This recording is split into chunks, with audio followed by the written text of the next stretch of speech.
श्री स्वामी समर्थ. जय जय स्वामी समर्थ. तुम्हा सर्वांचं पुन्हा एकदा आपल्या या चॅनलवर मी अगदी मनापासून स्वागत करते. सध्या पितृपक्ष हा सुरू आहे आणि 14 ऑक्टोबरला सर्व पितृ अमावस्या आहे आणि त्या दिवशी पितृपक्ष हा संपणार आहे. तर आजच्या या व्हिडिओमध्ये आपण पाहणार आहोत की सर्व पितृ अमावस्येलाच आपण पूर्वजांना निरोप हा का देत असतो. तसंच या पितृपक्षाच्या 15 दिवसांमध्ये ज्यांना कोणाला आपल्या पूर्वजांची सेवा करायला, आपल्या पितरांची सेवा करायला वेळ मिळाला नाही, काही कारणास्तव त्यांना पितरांची सेवा करायला जमलं नाही, तर या सर्व पितृ अमावस्याच्या दिवशी आपल्याला काय करायचं आहे, कोणत्या ग्रंथाचा पाठ करायचा आहे, याबद्दल मी तुम्हाला संपूर्ण माहिती सांगणार आहे. त्यामुळे हा व्हिडिओ शेवटपर्यंत नक्की बघा.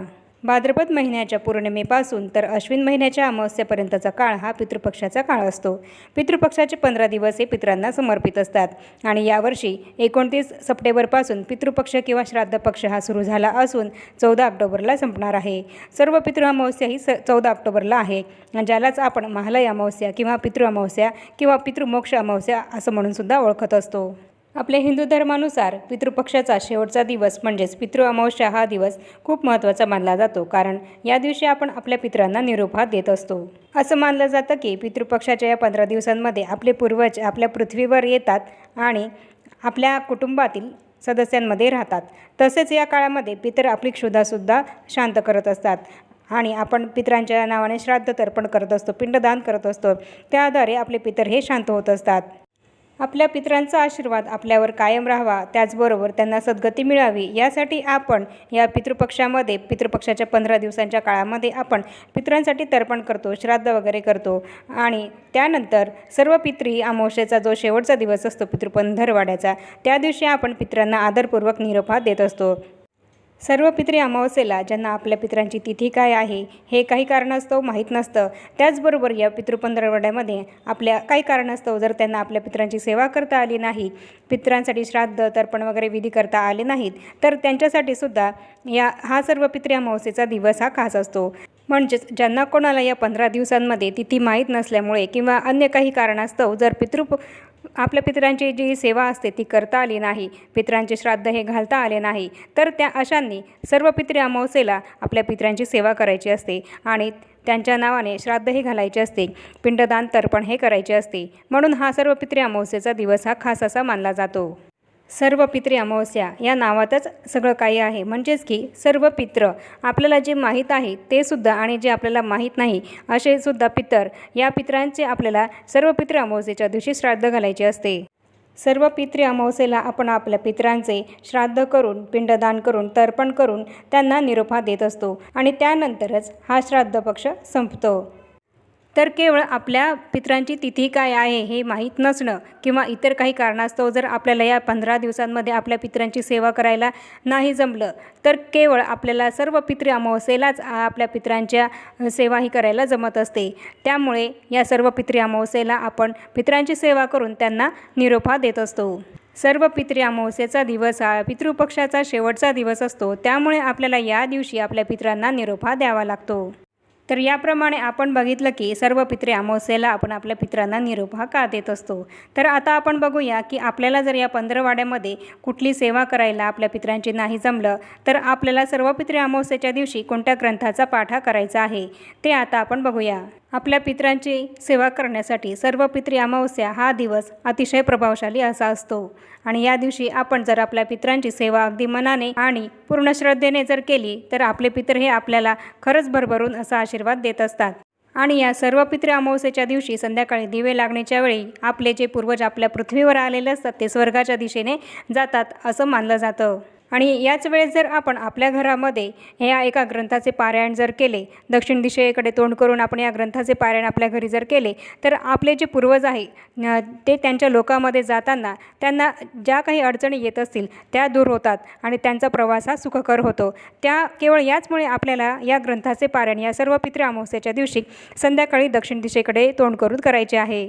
या पितृपक्षामध्ये जर एकदाही आपण या ग्रंथाचे पारायण केले नसेल, तर सर्व पितृ अमावस्येचा हा अतिशय उत्तम दिवस आहे, तो दिवस तुम्ही चुकवू नका. सर्व पितृ अमावस्येच्या दिवशी या ग्रंथाचे पारायण जर आपण आपल्या घरामध्ये केले, तर आपल्याला जो काही पितृदोष असेल तो नक्कीच दूर होईल आणि आपल्याला आपल्या जीवनामध्ये सांसारिक जीवनात ज्या काही अडचणी येत असतील त्या नक्कीच दूर होतात.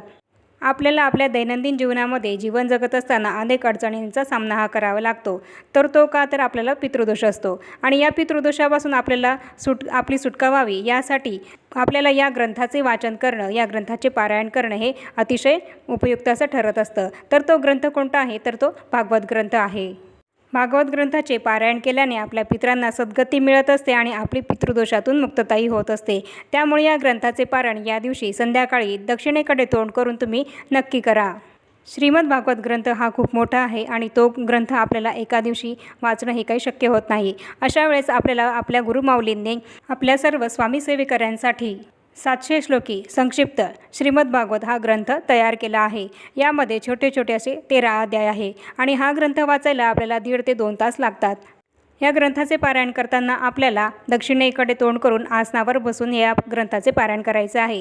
त्याचबरोबर संध्याकाळी केले तुम्ही या ग्रंथाचे पारायण तर अतिशय उत्तम, नाहीतर दिवसभरात तुम्हाला जेव्हा जमेल किंवा दुपारी 12 वाजता सुद्धा या ग्रंथाचे पारायण केले तरीसुद्धा चालेल. आणि आपल्या घरातील कोणत्याही एका व्यक्तीने जरी या ग्रंथाचे पारायण केले तरीसुद्धा अतिशय उत्तम असं ठरणार आहे. या ग्रंथाचे पुस्तक तुम्हाला दिंडोरी प्रणित श्री स्वामी समर्थ केंद्रामध्ये नक्कीच मिळेल. तिथे जाऊन तुम्ही सर्व पितृ अमावस्येच्या आधीच हा ग्रंथ तुम्ही तुमच्या घरामध्ये आणून ठेवा.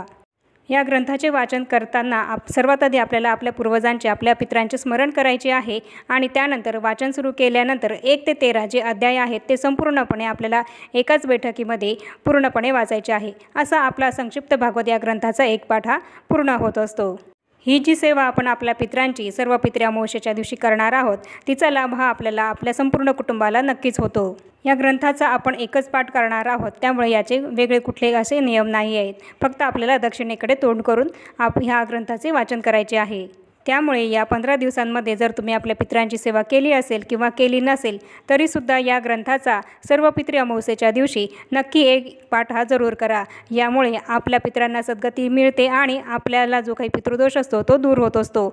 त्यामुळे सर्व पितृ अमावस्येच्या दिवशी ही महत्त्वाची अशी सेवा आहे, ती तुम्ही चुकूनही चुकवू नका. तर याप्रमाणे आज आपण या व्हिडिओमध्ये बघितलं की आपण सर्व पितृ अमावस्याला आपल्या पितरांना निरोप हा का देत असतो. त्याचप्रमाणे या 15 दिवसांमध्ये आपल्याला जर आपल्या पितरांची कुठलीही सेवा करायला जमली नसेल तर सर्व पितृ अमावस्येच्या दिवशी आपल्याला कोणत्या ग्रंथाचे हे पारायण करायचे आहे.